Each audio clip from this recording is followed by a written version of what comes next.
Hello दोस्तों, मैं Shambhu Kumar competitive club में आप सभी को स्वागत करता हूं मेरे दोस्त। तो चलिए, आप उपस्थित हैं टेस्ट सीरीज की दुनिया में। बिहार दरोगा का टेस्ट सीरीज चल रहा है यहाँ पे, और संभव एक्सप्रेस के साथ आप जुड़े हुए हैं मेरे दोस्त। और संभव एक्सप्रेस में आपको याद रखना है, अब की बार ले लो स्टार। अब की बार ले लो स्टार के साथ में आप अब संभव एक्सप्रेस के साथ एक्सप्रेस मेल की दुनिया में चलते हैं, जो टेस्ट सीरीज का 1 से 50 क्वेश्चन होंगे मेरे दोस्त। और 1 से 50 क्वेश्चन में हर क्वेश्चन का 4 ऑप्शन, जो ऑप्शन आपको सटीक लगे आप टिक आउट करेंगे मेरे दोस्त। और चलते हैं, तो देर ना करते हुए टेस्ट सीरीज की दुनिया में ले चलते हैं आपको। और ये जो क्वेश्चन रहा पिछले वीडियो का 50वां नंबर का क्वेश्चन, जो मैं आपको कमेंट करने के लिए दिया था, क्या इसका आंसर होगा मेरे दोस्त।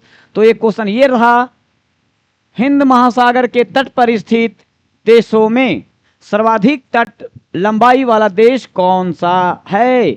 पाकिस्तान, भारत, श्रीलंका और म्यांमार। ये क्वेश्चन था आपका पिछले वीडियो का। आपने कई लोगों ने इसका आंसर सही भी दिया है, कई लोगों ने इसका आंसर गलत भी दिया है मेरे दोस्त। तो चलिए, 50 नंबर जो क्वेश्चन था इसके पिछले वाला वीडियो में, जिसका option A B C D थे, और इनका आंसर आपका भारत बिल्कुल सही जवाब था मेरे दोस्त। चलिए, तो ये क्वेश्चन हुआ, पिछले वीडियो का आंसर हुआ। और आज का पहला क्वेश्चन लेकर के मैं आपके सामने उपस्थित हूं। आपका ये पहला क्वेश्चन ये रहा मेरे दोस्त। चलिए, तो क्या कह रहा है आज का पहला क्वेश्चन, ध्यान देंगे। एक पिंड का भार बढ़ेगा, अच्छा, यदि इसे ले जाया जाए। अब देखिए, इस पिंड को कहां से कहां ले जाएगा तो इसका भार बढ़ेगा मेरे दोस्त। पृथ्वी के केंद्र पर, पर्वत के शिखर पर, ध्रुव से भूमध्य रेखा पर, भूमध्य रेखा से ध्रुव पर। देखिएगा, इसका जो सटीक और सही जवाब होगा मेरे दोस्त, भूमध्य रेखा से ध्रुवों पर। कंप्लीट। तो 1 नंबर का क्वेश्चन बिल्कुल आपका सटीक और सही क्वेश्चन है, और बहुत ही ये बार बार पूछे जाने वाला क्वेश्चन है मेरे दोस्त। तो इसका आंसर हो गया डी, बिल्कुल सही जवाब। चलिए, हम लोग आगे बढ़ते हैं। Question number 2। क्वेश्चन नंबर 2 क्या कह रहा है उसको हम लोग समझते हैं। निम्न में कौन सा असंरक्षित बल के उदाहरण हैं? घर्षण बल, श्यान बल, उपयुक्त में से दोनों, इनमें से कोई नहीं। क्या हो सकता है मेरे साथी? तो दूसरा नंबर क्वेश्चन का आंसर होगा घर्षण बल भी होगा, श्यान बल भी होगा। इसका मतलब विटामिन सी। लीजिए लीजिए, सी आपका ऑप्शन उपयुक्त दोनों होगा मेरे दोस्त। चलिए, आप एक्सप्रेस मेल में चलना है भाई। संभव एक्सप्रेस के साथ आप जुड़े हुए हैं और देख रहे हैं आप संभव एक्सप्रेस। तो तीसरा क्वेश्चन है, सरल आवर्त गति करते एक कण की कुल ऊर्जा किसके अनुक्रमानुपाती होता है? आयाम के, आयाम के वर्ग के, आयाम के घन के, या त्वरण के? क्या होगा मेरे साथी? चलिए, तो इसका आंसर जो होगा वो बिल्कुल बी सही जवाब होगा, आयाम के वर्ग के। चलिए, नेक्स्ट क्वेश्चन की तरफ बढ़ते हैं। नेक्स्ट क्वेश्चन आपका ये रहा। क्वेश्चन क्या कह रहा है जरा पढ़ के देखते हैं। अकबर का मकबरा निम्नलिखित में से किस स्थान पर है? देखिए, इसी क्वेश्चन को हम लोग कहते हैं कि इजी है मगर बहुत बिजी है। ये क्वेश्चन बार बार पूछता है। इसके पिछले कई वीडियो में भी आप इसका सोल्यूशन देख पाए होंगे आप लोग। अकबर का है ना, कहाँ है? तो देखिए, इसका एटा, रामपुर, उन्नाव, सिकंदरा, यही आंसर है मेरे दोस्त। डी बिल्कुल सही जवाब, आगरा में पड़ता है। कहाँ पड़ता है? आगरा में है मेरे साथी। चलिए, अगला क्वेश्चन की ओर चलते हैं। 5वां नंबर का क्वेश्चन आपके पास ये रहा मेरे साथी। क्या है भाई? बनारस हिंदू विश्वविद्यालय की स्थापना किसने किए थे? तो पंडित मदन मोहन मालवीय। एक क्वेश्चन का आंसर आपका क्वेश्चन में ही है। और निम्नलिखित में से किसके सहयोग से की थी? अब देखना है किनके सहयोग से किया गया था। Doctor Annie Besant, Rabindranath Tagore, madam Bhikaiji Cama, Sardar Vallabhbhai Patel. किनके सहयोग से किया गया था भाई? तो देखेंगे, इनका आंसर होगा ऑप्शन ए, बिल्कुल सही जवाब, एनी बेसेंट। एनी बेसेंट के सहयोग से इन्होंने किया था। नेक्स्ट क्वेश्चन आपका ये रहा स्क्रीन पे। और क्वेश्चन नंबर 6, निम्नलिखित में से कौन सा बंदरगाह कच्छ गुजरात में स्थित है? कांडला, जो गुजरात में है जवाहरलाल नेहरू, महाराष्ट्र में है पारादीप, उड़ीसा में है मारमागुआ, गोवा में है। तो ऐसे ही क्लियर हो गया होगा। तो कच्छ गुजरात में पड़ने वाला है कांडला बंदरगाह, जिसका नाम हो गया है दीनदयाल बंदरगाह मेरे साथी। 7 नंबर क्वेश्चन आपका स्क्रीन पे ये रहा मेरे साथी। और 7 नंबर क्वेश्चन कह रहा है निम्नलिखित में से कौन खुदाई खिदमतगार का संस्थापक थे? देखना है, खान अब्दुल गफ्फार खां, मौलाना आजाद, बदरुद्दीन तैयब जी, मोहम्मद अली जीना। क्या होगा साथी? बहुत इजी क्वेश्चन है मेरे दोस्त। तो चलिए यहां देखिए, खुदाई खिदमतगार खान अब्दुल गफ्फार खां, ध्यान रखेंगे। नेक्स्ट क्वेश्चन की तरफ बढ़ते हैं। और आज का ये 8वां क्वेश्चन, 8 नंबर क्वेश्चन क्या कहता है? मीराबाई किनकी यानी किसकी शिष्या थी? बताइए, संत एकनाथ का, तुकाराम का, संत रैदास का, संत नामदेव का। मीराबाई जो थी वो किनकी है ना शिष्या थी? तो संत रैदास का मेरे साथी। सी बिल्कुल इसका आंसर सही होगा। चलिए 9 नंबर क्वेश्चन को देखेंगे हम लोग।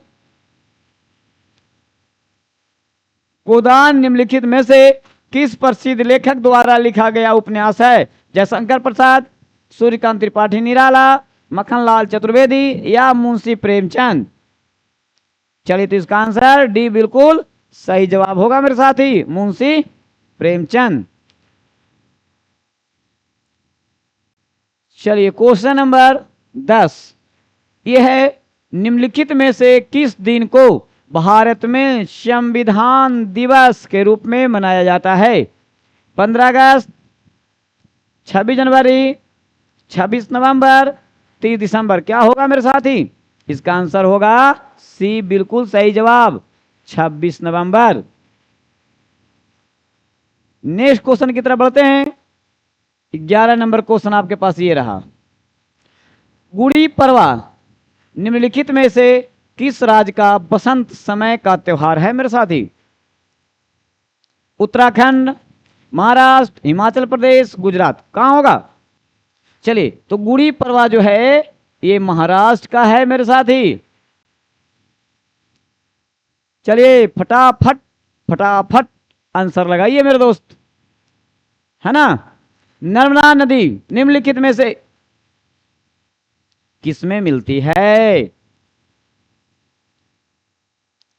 अरब सागर, प्रशांत महासागर, हिंद महासागर, बंगाल की खाड़ी।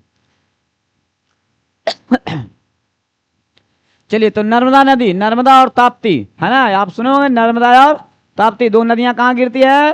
अरब सागर में। अरब सागर की ये नदियां हैं भाई, तो जगह अरब सागर में गिरती हैं। चलिए क्वेश्चन ये है मेरे साथी कि 2016 के विमुद्रीकरण के समय निम्नलिखित में से कौन भारत के प्रधानमंत्री थे? तो 14 से ही आ गए हैं, ध्यान देंगे, नरेंद्र मोदी जी, है ना। तो 16 पूछ रहा है, इसमें तो देखना ही नहीं है। ए ऑप्शन बिल्कुल सही जवाब। चलिए नेक्स्ट क्वेश्चन की तरफ बढ़ते हैं हम लोग।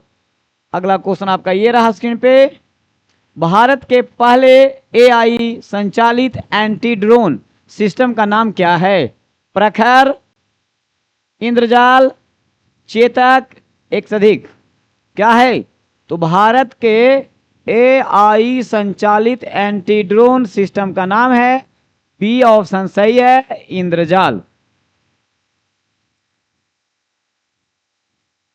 चलिए क्वेश्चन नंबर 15 ये है, पेरिस ओलंपिक 2024 में भारत संदर्भ में सही विकल्प को चुनना है। कौन सा विकल्प सही है?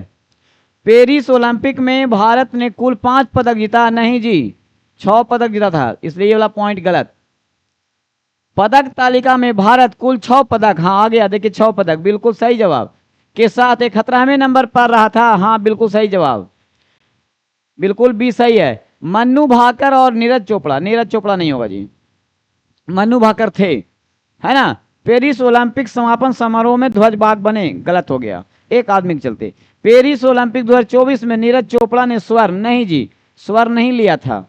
क्या लिया था? तो कहां से लिए थे? इसका मतलब है कि क्वेश्चन नंबर 15 का ऑप्शन बी बिल्कुल सही जवाब है। चलिए 15 क्वेश्चन हो गया। 16 नंबर क्वेश्चन आपका ये रहा स्क्रीन पे। हाल ही में किसने असम राइफल के नए महानिदेशक के रूप में पद ग्रहण किया है? दलजीत सिंह, विकास लखेरा, सौम्या स्वामीनाथन, उपयुक्त में से एक से अधिक क्या हो सकता है? तो याद रखना है 16 नंबर क्वेश्चन का जो ऑप्शन होगा वो होगा विकास लखेरा। विकास लखेरा। चलिए 17 नंबर क्वेश्चन ये है, किस अवस्था में पदार्थ द्वारा अति चालकता उत्पन्न होती है? कौन सी इसमें अवस्था है? कौन से ऐसा कंडीशन है? क्या अति चालकता अति उच्च ताप तक गर्म किया जाता है, उच्च दाब पर संपीड़ित किया जाता है, या निम्न दाब लगाया जाता है, या अति निम्न ताप तक ठंडा किया जाता है? क्या हो सकता है? तो जिस अवस्था का पूछा जा रहा है वह पदार्थ द्वारा अति चालकता उत्पन्न कब होती है? जब अति निम्न ताप तक ठंडा किया जाता है। यानी क्वेश्चन नंबर 17 का ऑप्शन डी बिल्कुल सही जवाब। चलिए लगातार चलते रहें, एकदम फास्ट में रहें। जो लोग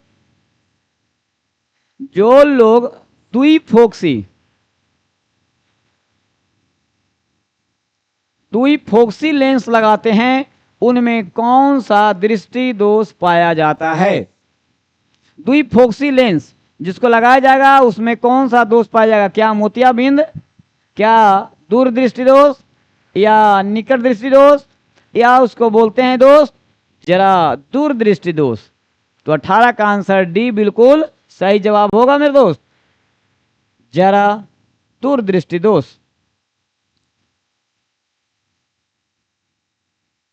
देखिए 19 नंबर का क्वेश्चन, निम्नलिखित में से किस नियम की इस रूप में व्याख्या की जा सकती है कि प्रत्येक पिंड तब तक अपनी विराम अवस्था में रहता है या एक सरल रेखा में एक समान गति की अवस्था रहता है जब तक उसे किसी बाह्य बल द्वारा अन्यथा कार्य करने के लिए विवश न किया जाए?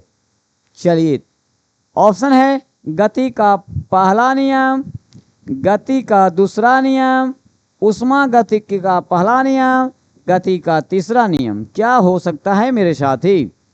जब तक वो हिल डोल नहीं सकता है, कुछ नहीं किया जा सकता है, जब तक उस पर बाहरी बल आरोप नहीं किया जा सकता है, तो बताइए किसी बाह्य बल द्वारा अन्यथा कार्य करने के लिए विवश नहीं किया जाए, तो ये होगा मेरे दोस्त गति का पहला नियम। गति का पहला नियम होगा। चलिए क्वेश्चन नंबर 20 की तरफ बढ़ते हैं हम, और आगे हैं यहाँ पे बहुत ही शानदार क्वेश्चन, शानदार भी है जानदार भी है, और हिफाजत करके रखना है, कभी कभी ये गलत भी हो जाता है। तो बिहार की कुल क्षेत्रफल वर्ग किलोमीटर में पूछ रहा है, कितना है? ध्यान देखना है। 78,438, 94,163, या फिर 1,35,192, 55,673 वर्ग किलोमीटर। क्या हो सकता है मेरे दोस्त? बिहार का पूछ रहा है, भारत नहीं। भारत का है 32,87,263 वर्ग किलोमीटर, मगर ये बिहार का पूछ रहा है मेरे दोस्त। बिहार का होगा बी बिल्कुल सही जवाब, 94,163, बी बिल्कुल सही जवाब होगा। चलिए 21 नंबर का क्वेश्चन क्या कह रहा है? 21 नंबर का क्वेश्चन ये है आपके स्क्रीन पे, भारत में पेट्रोलियम का अग्रणी उत्पादक राज्यों में शामिल नहीं है। नहीं कह रहा है, कौन शामिल नहीं है, ये बताना है कि भारत में पेट्रोलियम कहां कहां से हमें प्राप्त हो रहा है भैया। असम से होता है, बिल्कुल सही जवाब। गुजरात से होता है, यहां से भी होता है जी। महाराष्ट्र से होता है, महाराष्ट्र से भी होता है ना। तो कौन नहीं होता है? तो उत्तर प्रदेश से नहीं होता है। क्या पूछ रहा है क्वेश्चन कि कहां नहीं होता है, इसलिए आंसर आपका डी बिल्कुल सही जवाब। आपको कमेंट में बताना है मेरे साथी लोग कि भारत में अभी सबसे ज्यादा पेट्रोलियम का उत्पादन किस राज्य में होता है। इसमें ऑप्शन में वो नहीं लिखा हुआ है, उसका नाम आप बताएंगे, कमेंट में जरूर लिखेंगे आप। चलिए 21 नंबर क्वेश्चन हो गया। 22 नंबर पे आइए। 22 नंबर क्वेश्चन, 22 नंबर देखिएगा, दो ग्रह जिनके उपग्रह नहीं है। ये भी बहुत इजी क्वेश्चन है जी, बहुत बार बार रेलवे में ये क्वेश्चन पूछ लिया जाता है ना। वैसे एक ग्रह का नाम बताना है ना, जिनका कोई उपग्रह नहीं है। पृथ्वी और बृहस्पति नहीं जी।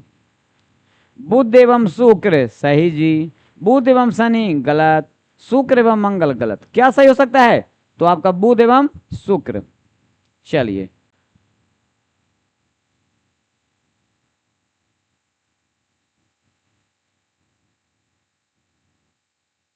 चलिए क्वेश्चन देखिएगा, आपको पढ़ना होगा, मिलाना होगा।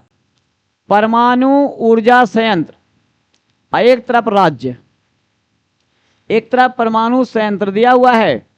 कलपकम, नरौरा, रावतभाटा, तारापुर।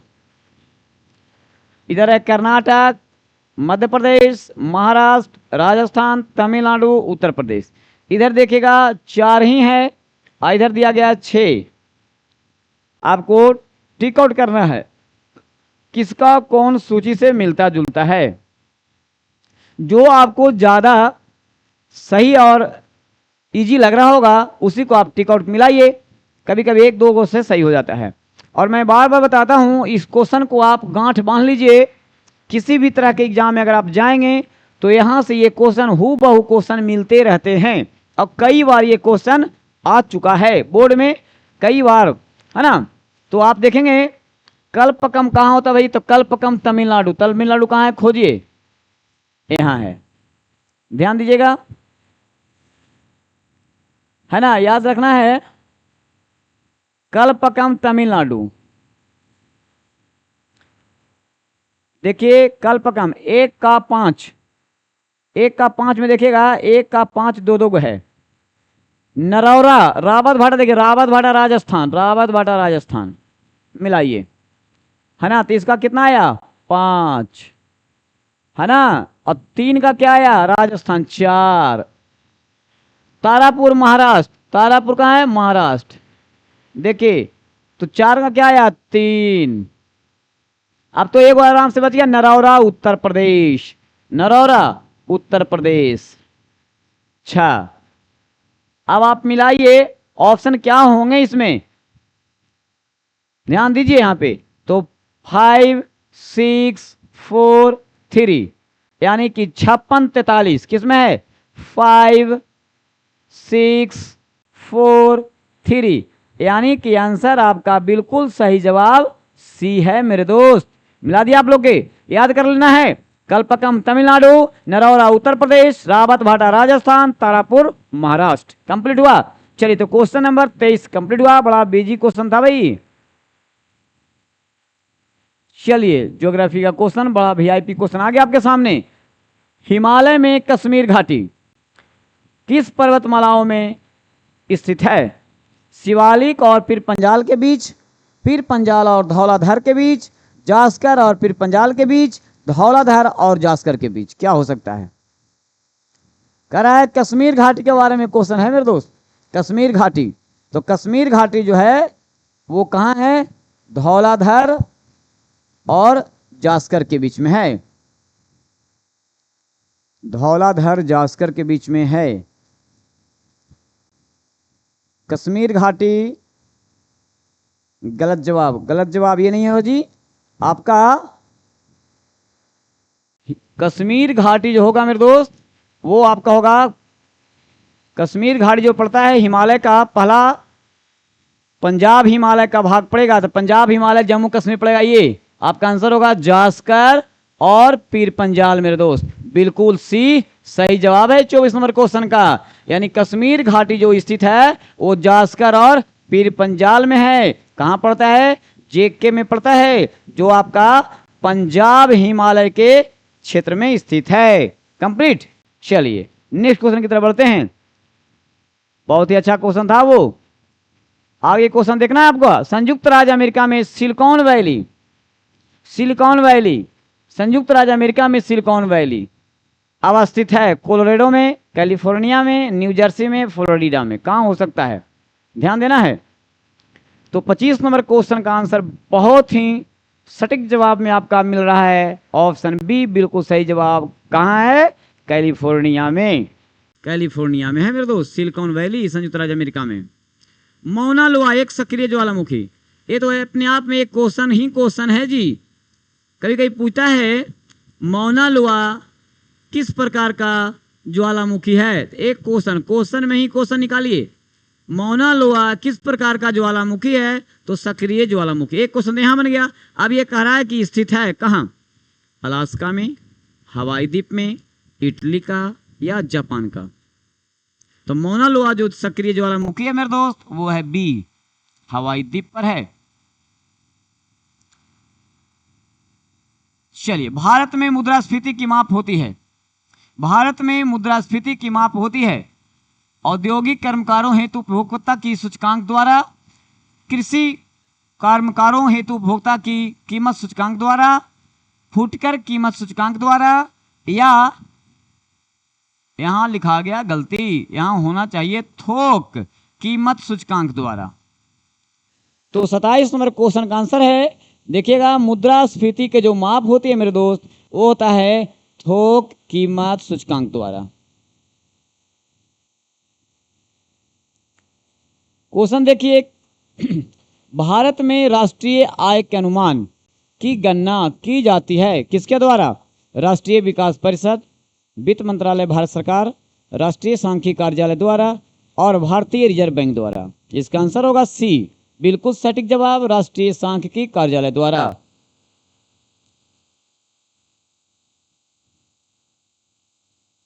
चलिए, राष्ट्रपति पर महाभियोग का आरोप संसद के किस सदन द्वारा लगाया जा सकता है, तो संसद के 2 सदन होते हैं जिनमें से निम्न सदन और एक उच्च सदन, यानी लोकसभा द्वारा कि राज्यसभा द्वारा या संसद के किसी भी सदन द्वारा। तो ऑप्शन मेरे हिसाब से बिल्कुल आपका सटीक नजर आ गया। 29 नंबर क्वेश्चन का सी बिल्कुल सही जवाब होगा, संसद के किसी भी सदन में आरोप लगाया जा सकता है। चलिए, 30 नंबर क्वेश्चन क्या कह रहा है, तो 30 नंबर क्वेश्चन है मेरे दोस्त, भारतीय पुरुष हॉकी टीम ने अब तक ओलंपिक में कितने स्वर्ण पदक जीते हैं, 8, 9, 10, एक में से अधिक क्या हो सकते हैं। तो चलिए मेरे दोस्त, इसका आंसर होगा 8, बिल्कुल ए ऑप्शन सही जवाब। नेक्स्ट क्वेश्चन देखिए, भारत की किस कंपनी ने भार्गवास्त्र हथियार प्रणाली विकसित किया है, नाल्को, डीआरडीओ, इल, बीडीएल। तो देखिएगा अभी हाल ही में भार्गवास्त्र प्रणाली जो प्रारंभ किया है वो है आपकी कंपनी इल। इल का मतलब हो गया इकोनॉमिक एक्सप्लोसिव लिमिटेड।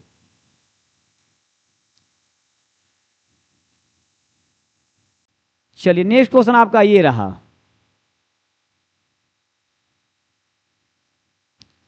किस देश के खिलाड़ी नोवाक जोकोविच सर्वाधिक ग्रैंड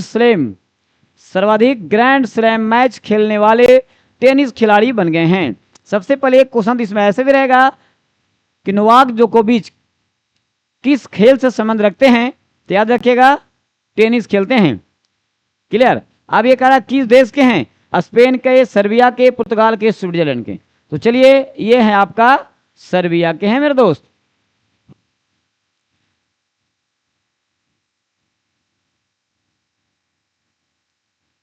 नेक्स्ट क्वेश्चन ये रहा आपके पास, यदि रेखीय संवेग को 50% बढ़ा दिया जाए तो गतिज ऊर्जा कितना प्रतिशत बढ़ेगी, 50%, 20%, 125%, इनमें से कोई नहीं। तो जब उसका 50% बढ़ा दिया जाएगा मेरे साथी, तो 33 नंबर क्वेश्चन का ऑप्शन बिल्कुल सी सही होगा, 125% से वो बढ़ जाएगा। चलिए, किसी तत्व की परमाणु संख्या उस तत्व के प्रत्येक परमाणु के नाभिक में मौजूद किसकी संख्या के बराबर होगा? प्रोटॉनों का, न्यूट्रॉनों का, मेसॉनों का, इलेक्ट्रॉनों का, क्या हो सकता है? तो इसमें क्लियर है, देखना ही नहीं है, बस लगाइए टिक, प्रोटॉनों के बराबर होगा।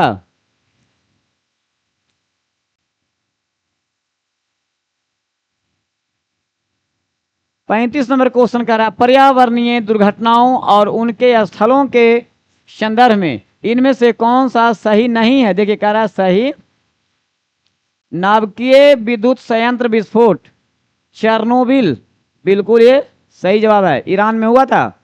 इटालियन डाइऑक्सिन क्राइसिस सेवोसेव में, बिल्कुल सही जवाब है। Union carbide gas leak Bhopal में, हाँ जी भोपाल गैस त्रासदी हुआ था। Shri mile island nuclear disaster Tokyo में, टोक्यो जापान ना, ये गलत है, ये हुआ था आपका यूएसए में। कहाँ हुआ था? ये हुआ था आपका यूएसए में हुआ था मेरे दोस्त, इसलिए 35 नंबर क्वेश्चन का आंसर डी बिल्कुल सही जवाब होगा, यही गलत है। चलिए अगला क्वेश्चन देखिए क्या कह रहा है, संसद के दो सत्रों के बीच अधिक अंतराल होना चाहिए। बड़ा इजी क्वेश्चन है, एकदम बहुत इजी क्वेश्चन है। देखिए 4 महीने का, 6 महीने का, 1 वर्ष का, या जो समय राष्ट्रपति निर्धारित कर दें। तो मेरे दोस्त संसद के 2 सत्रों के बीच में जो होना चाहिए वो बिल्कुल 6 महीने का गैप होना चाहिए। कंप्लीट। पंचायती राज सर्वप्रथम देखिएगा परिवर्तित किया गया था, कहां से किया गया था जी?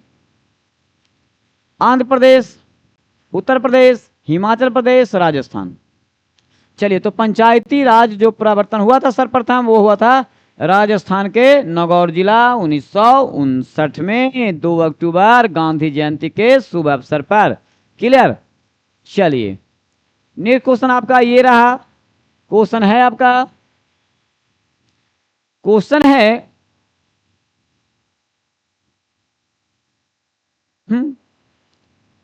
भारतीय दूर संवेदी संस्थान कह रहा है कि स्थित है, कहाँ स्थित है? भारतीय सुदूर संवेदी संस्थान दिल्ली में, देहरादून में, भोपाल में, कोलकाता में, कहाँ होगा मेरे साथी? चलिए तो Indian institute of remote sensing जो है वो आपका देहरादून में है मेरे साथी।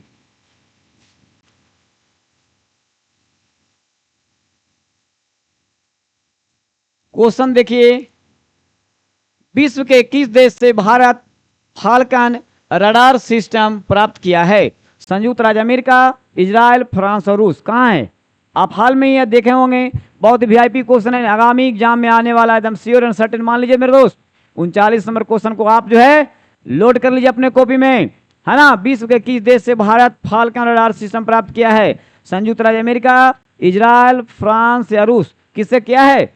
आंसर हो जाएगा मेरे साथी इजराइल, बिल्कुल बी ऑप्शन सही है।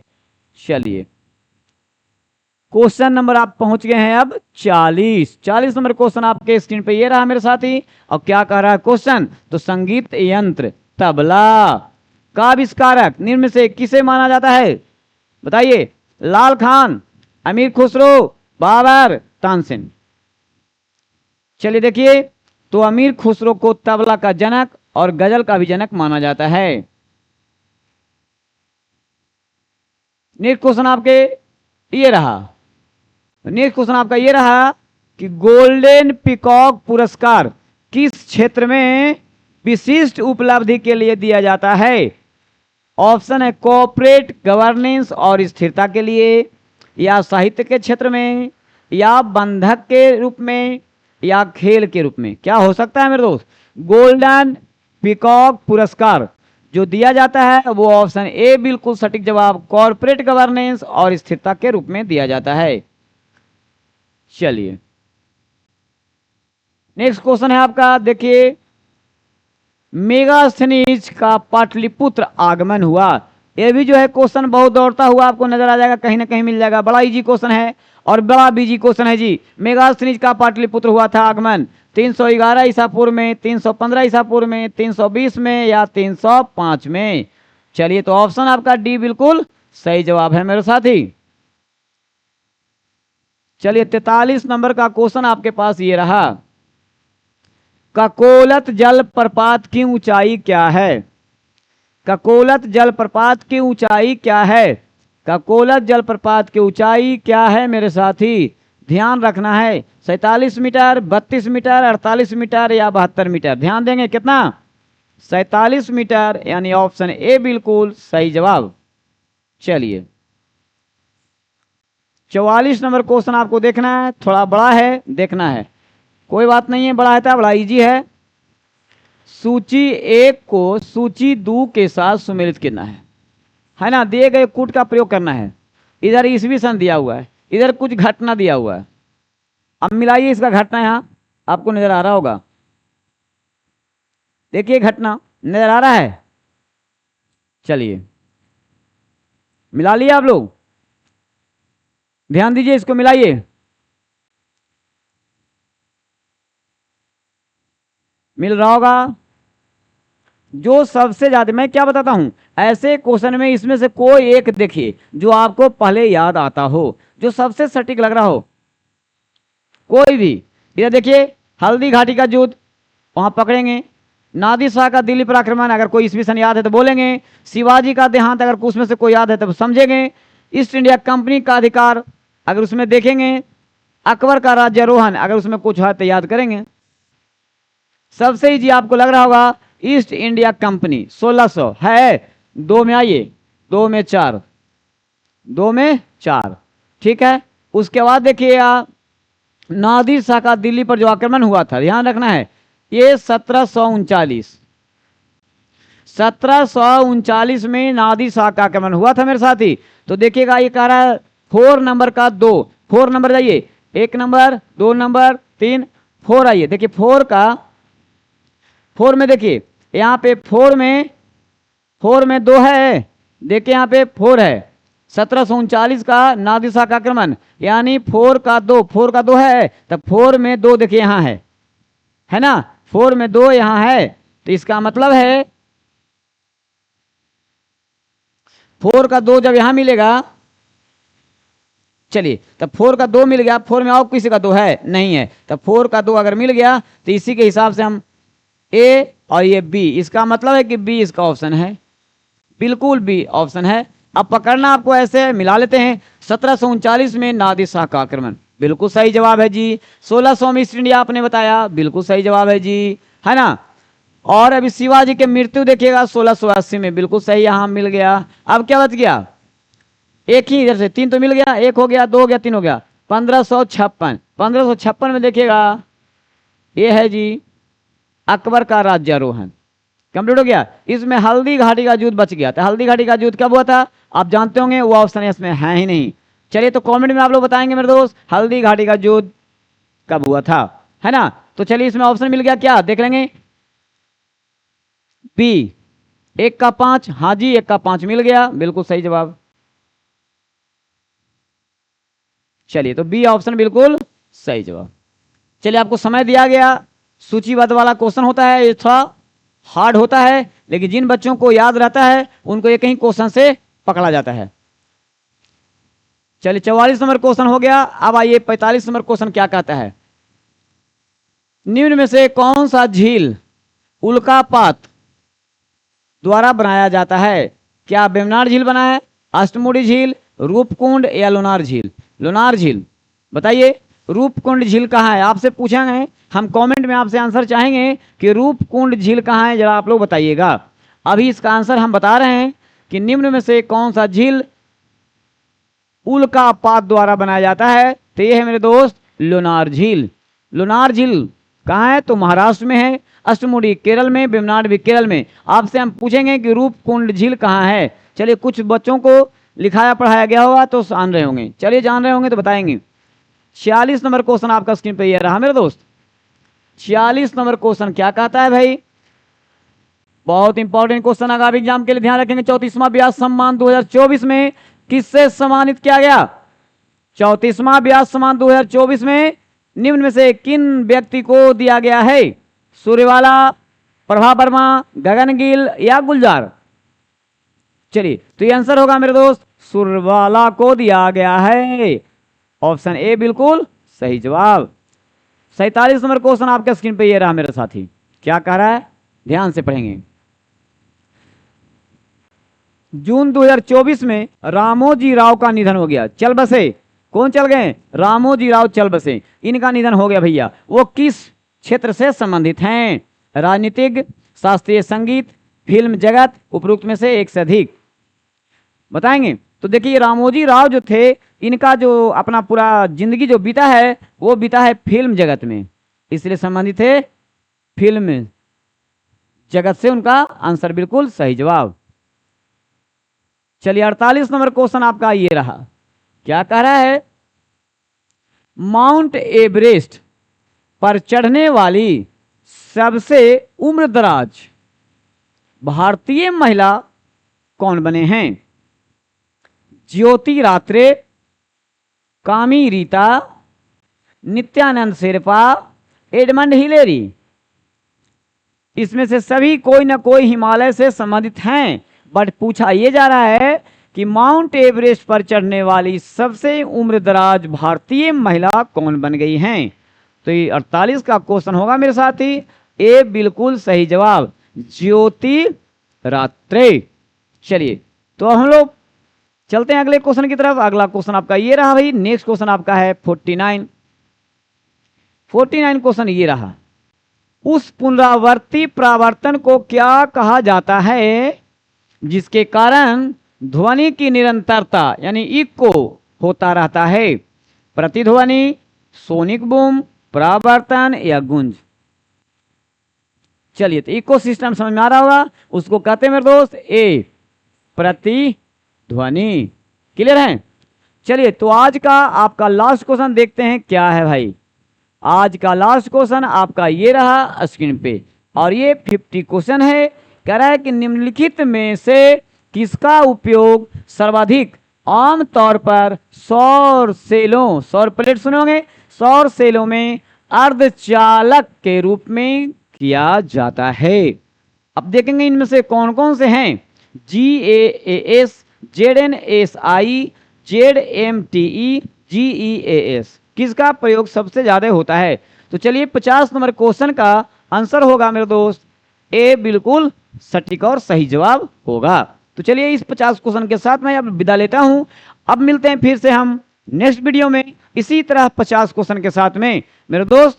तो मैं चाहूंगा कि ये सेशन आपका कैसा लगा, इस सेशन को आप अपने दोस्तों में सेंड कर दिया कीजिए तो बड़ा बेटर होगा, सभी दोस्तों को फायदा हो जाएगा, है ना। और आप जो पहली बार आज देख रहे हैं और कंटिन्यू अगर आप देखना चाहते हैं तो 8 PM में आप उपस्थित रहिए अपनी कॉपी कलम के साथ में, और ये अपना देखिए कि 50 क्वेश्चन में कितना क्वेश्चन आपका सही होता है। तो चलिए, लाइक कमेंट शेयर आप दबा के करते रहें। अगर पहली बार आप विजिट किए हैं मेरे चैनल पे तो कॉम्पिटिटिव क्लब को आप सब्सक्राइब करना ना भूलें मेरे दोस्त।